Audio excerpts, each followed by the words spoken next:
पश्चिम बंगाल चुनाव और भाजपा की तीसरी लिस्ट आती है। लिस्ट में एक नाम है जो बाकी नामों से अलग दिखाई देता है। न कोई बड़ा नेता, न कोई चर्चित चेहरा, एक ऐसा नाम जिसे आप शायद पहले नहीं जानते थे। रत्ना देवनाथ, पानीहाटी विधानसभा से उम्मीदवार। लेकिन कहानी यहीं खत्म नहीं होती। असल कहानी तो यहीं से शुरू होती है। रत्ना देवनाथ कौन है? रत्ना देवनाथ है अभया की माँ। अभया यानी वही जूनियर डॉक्टर जिसे उसके अपने ही आरजीकर अस्पताल में मार दिया गया था।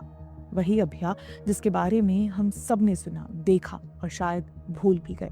एक बेटी, एक डॉक्टर जिसकी मौत सिर्फ एक आंकड़ा बनकर रह गई। रत्ना देवनाथ उसी अभया की माँ है। टिकट मिलने के बाद रत्ना देवनाथ कहती हैं कि आज उन्हें लग रहा है कि उनकी थोड़ी जीत हुई है और अगर वो जीतती हैं तो जनता जीतेगी, क्योंकि पश्चिम बंगाल की जनता विरोध करना भूल गई है। अब जरा रुकिए और इस लाइन को महसूस कीजिए।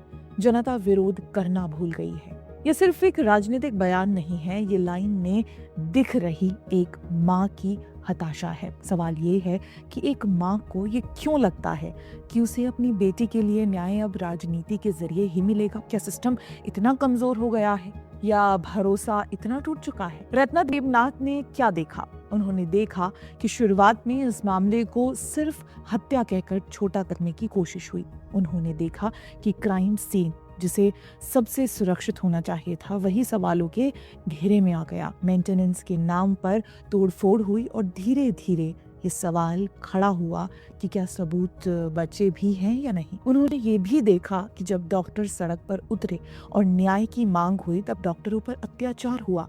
आरजीकर अस्पताल विवाद और हिंसा का केंद्र बन गया। तृणमूल कांग्रेस से जुड़े लोगों की भीड़ ने अस्पताल में तोड़फोड़ की। अराजकता हुई और सवाल उठे कि ये तोड़फोड़ अचानक थी या योजना के साथ कुछ छिपाने की कोशिश। क्योंकि पूरी तोड़फोड़ पुलिस के सामने हुई, पर पुलिस कुछ नहीं कर सकी। फिर मामला सीबीआई तक गया, लेकिन तब तक काफी कुछ बदल चुका था। जांच शुरू हुई, लेकिन भरोसा पहले ही कमजोर पड़ चुका था। सबूत पहले ही मिटाए जा चुके थे। सीबीआई बिना सबूत क्या ही जांच कर लेती। और ये कहानी सिर्फ जांच तक सीमित नहीं रही। जब एक माँ अपनी बेटी के लिए न्याय मांगने सीएम हाउस यानी नवान के घेराव के लिए जाती है, तो उसके साथ क्या होता है? लाठीचार्ज। एक माँ न्याय मांग रही है और जवाब में उसे लाठी मिलती है। अब आप समझिए, ये सिर्फ एक केस नहीं है, ये सिर्फ एक चुनाव नहीं है, ये उस भरोसे की कहानी है जो धीरे धीरे टूटता गया। शायद इसी टूटे हुए भरोसे से एक नया फैसला निकला कि अगर न्याय चाहिए तो सिर्फ केस नहीं, सिस्टम बदलना पड़ेगा। और यहीं से रत्ना देवनाथ का राजनीति में आना शुरू होता है। उन्होंने चुनाव लड़ने का फैसला किया और भाजपा ने उन्हें टिकट दिया। वो कहती हैं कि वो विरोध करना चाहती हैं। सरकार ने हमसे स्वास्थ्य और सुरक्षा दोनों छीन ली है। वो माताओं और बेटियों के लिए आवाज उठाना चाहती है। महिलाओं को सुरक्षा मिलनी चाहिए।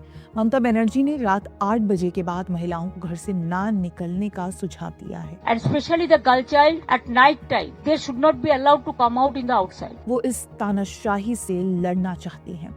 अब इस बात को ध्यान से सुनिए। ये सिर्फ एक नारा नहीं है, ये उस डर के खिलाफ आवाज है जिसे समाज में सामान्य बना दिया गया है। आज साल 2026 है और एक माँ को लगता है कि सरकार बदले बिना उसे अपनी बेटी के लिए न्याय नहीं मिलेगा।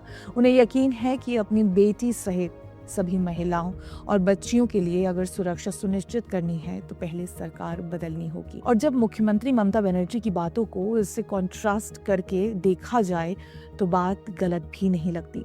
पिछले 48 आवर्स में पश्चिम बंगाल के उत्तर में सिलीगुड़ी और दक्षिण पूर्व में मेदिनीपुर से बच्चियों के साथ बलात्कार की 2 अलग-अलग घटनाएं आई हैं। इसके अलावा park street rape case, Kamduni rape, हंस खाली, संदेश खाली, कस्बा लॉ कॉलेज, दुर्गापुर कॉलेज, ये सब तो भुलाए भी नहीं भूले जा सकते। कोई कैसे भूल सकता है कि हंस खाली में किशोरी की रेप और हत्याकांड को ममता बनर्जी का लव अफेयर बताना? कैसे भूल सकता है कोई कि ममता बनर्जी ने कहा था कि जैसे शरीर में कभी कभी बुखार होता है, वैसे ही रेप भी होते रहते हैं। इसलिए हमारा मानना है कि आज रत्ना देवनाथ जी केवल भाजपा नहीं, जनता की और विशेषकर महिलाओं की उम्मीदवार हैं।